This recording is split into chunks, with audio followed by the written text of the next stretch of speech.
أعوذ بالله من الشيطان الرجيم بسم الله الرحمن الرحيم وذلكم ظنكم الذي ظننتم بربكم أرداكم فأصبحتم من الخاسرين സൂറ ഹമീം സജ്ദ ആയത് നമ്പർ 24.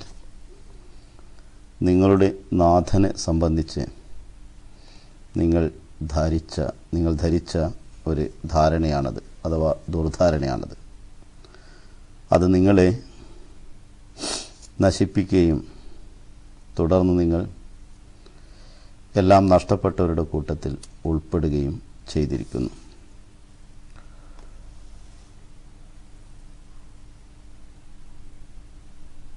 നരകവാസികളെ സംബോധന ചെയ്തുകൊണ്ടുള്ള ഒരു നീണ്ട പരാമർശത്തിലെ ഒരു ഭാഗമാണ് ഇത്.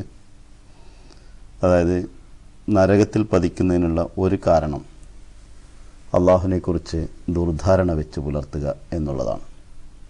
സ്വർഗത്തെയും നരകത്തെയും കുറിച്ചുള്ള മസീഹ് അലൈഹി സ്വലാത്തു വസ്സലാമിൻ്റെ ധാരണകളിൽ ഒന്നാണ് ഇന്നലത്തെ ദർസിൽ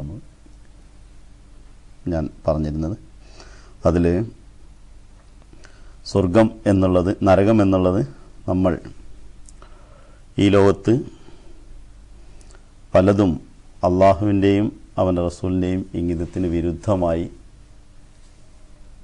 കരുതുകയും വിരുദ്ധമായിട്ടുള്ള കാര്യങ്ങളിൽ അകപ്പെടുകയും അത് നമ്മെ പരവശരാക്കുകയും ചെയ്യുമ്പോൾ, അത് നമുക്ക് കിട്ടാതെ വരികയും ചെയ്യുമ്പോൾ അത് നരകമായി നിലകൊള്ളുന്നു. സ്വർഗം എന്നുള്ളത് അതല്ലെങ്കിൽ നരകം എന്നുള്ളതാണെങ്കിലും അതിന് കിട്ടാനുള്ള കാരണങ്ങളും കിട്ടാതിരിക്കാനുള്ള കാരണങ്ങളും രണ്ടുമുണ്ട്. അതിലെ ഒരു പ്രധാന കാരണം അള്ളാഹുവിനെ കുറിച്ചുള്ള പ്രതീക്ഷ മനുഷ്യൻ തെറ്റായ നിലയിൽ വെക്കുക എന്നുള്ളതാണ്. അള്ളാഹുവിനോട് നാം എങ്ങനെയാണോ പ്രതീക്ഷിക്കുന്നത് ആ വിധത്തിലാണ് അള്ളാഹു നമ്മോട് നിലകൊള്ളുന്നത് എന്നൊരു ഹദീസുണ്ട്. ഹദീസ് ഖുദ്സി എന്നറിയപ്പെടുന്ന ഒരു തരം ഹദീസുണ്ട്. അതായത് റസൂലുള്ളാഹി സ്വല്ലല്ലാഹു അലൈഹി വസല്ലം അള്ളാഹു റസൂലുള്ളാഹി സ്വല്ലല്ലാഹു അലൈഹി വസല്ലമയോട് നേരിട്ട് പറഞ്ഞ കാര്യങ്ങൾ, അത് അള്ളാഹു എന്നോട് പറഞ്ഞു എന്ന് പറഞ്ഞിട്ടാണ് റസൂൽ തിരുമേനി വിവരിക്കാറുള്ളത്.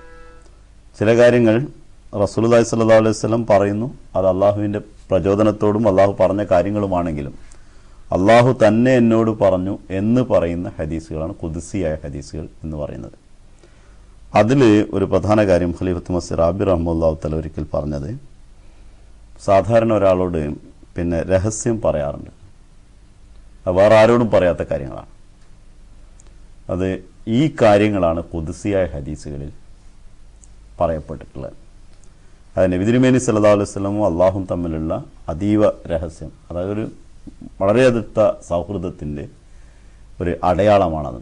അത് ഖുർആൻ്റെ ഒരു ഭാഗത്ത് വരുന്നത്, സ്വർഗത്തിൽ എന്താണ് നിങ്ങൾക്ക് ഒളിപ്പിച്ചു വെച്ചിട്ടുള്ളത്, മറച്ചു വെച്ചിട്ടുള്ളത് എന്ന് നിങ്ങൾക്ക് ഒരാൾക്കും മനസ്സിലാക്കാൻ സാധിക്കില്ല. അപ്പോൾ മനസ്സിലാക്കാൻ സാധിക്കാത്തൊരു സാധനം ഇങ്ങനെ മറച്ചു വെച്ചാൽ, ഇങ്ങനെ പിടിച്ച് നമ്മൾ ഒതുക്കി വെച്ച് പെട്ടെന്ന് എടുത്ത് കാണിച്ചു കൊടുക്കുമ്പോൾ ഒരു സർപ്രൈസ് ചെയ്യുന്നൊരു സ്വഭാവം ഉണ്ടാകും. നമ്മൾ ഏറ്റവും കൂടുതൽ സ്നേഹിക്കുന്ന ആളുകളോടാണ് അങ്ങനെ സാധാരണ ചെയ്യാറുള്ളത്. കുട്ടികളെ കളിപ്പിക്കാൻ വേണ്ടിയിട്ടും കുട്ടികളെ സന്തോഷിപ്പിക്കാൻ വേണ്ടി ഉമ്മയും ഉപ്പയൊക്കെ ചെയ്യുന്നൊരു പണിയാണ് എടുത്ത് വെച്ചിട്ട് പെട്ടെന്ന് സർപ്രൈസ് ചെയ്യുന്നതിന് വേണ്ടി പെട്ടെന്ന് കാണിച്ചു കൊടുക്കുക. ഈ വിധത്തിൽ അള്ളാഹു വെളിപ്പെടുത്തുന്ന, റസൂലുള്ളാഹി സ്വല്ലല്ലാഹു അലൈഹി വസല്ലമയോടുള്ള സ്നേഹത്തെ വെളിപ്പെടുത്തുന്ന, സർപ്രൈസ് ചെയ്യുന്ന ഹദീസുകളാണ് ഖുദ്സിയായ ഹദീസുകൾ എന്ന് പറയുന്നത്.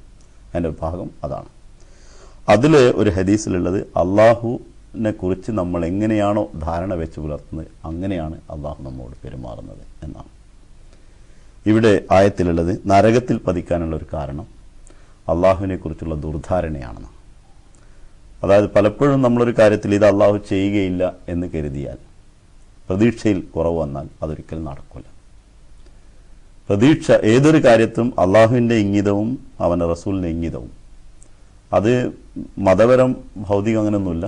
നമ്മൾ എന്താണ് ചെയ്യുന്നത്, നമ്മൾ മക്കൾക്ക് ഭക്ഷണത്തിന് വേണ്ടി നമ്മൾ അധ്വാനിക്കുകയാണെങ്കിലും അത് അള്ളാഹുവിൻ്റെയും അവൻ്റെ റസൂലിൻ്റെയും ഇംഗിതപ്രകാരം അവൻ്റെ തൃപ്തിക്ക് വേണ്ടി എന്ന നിലയിൽ നമ്മളൊരു പ്രവൃത്തി ചെയ്യുമ്പോൾ അതിലെൻ്റെ റബ്ബ് എന്നെ സഹായിക്കും എന്ന പ്രതീക്ഷയാണ് അത് നിറവേറ്റാൻ ഏറ്റവും ആദ്യം മുമ്പിൽ വേണ്ടത്.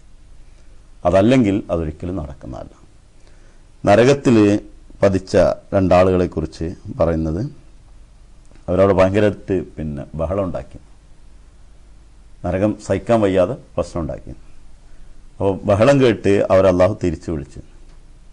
വിളിച്ചിട്ട് എന്തിനാണ് നിങ്ങൾ ബഹളം വെക്കുന്നത് ചോദിച്ചപ്പോൾ നരകത്തിൻ്റെ വേദന സഹിക്കാൻ കഴിയുന്നില്ല എന്നാണ്.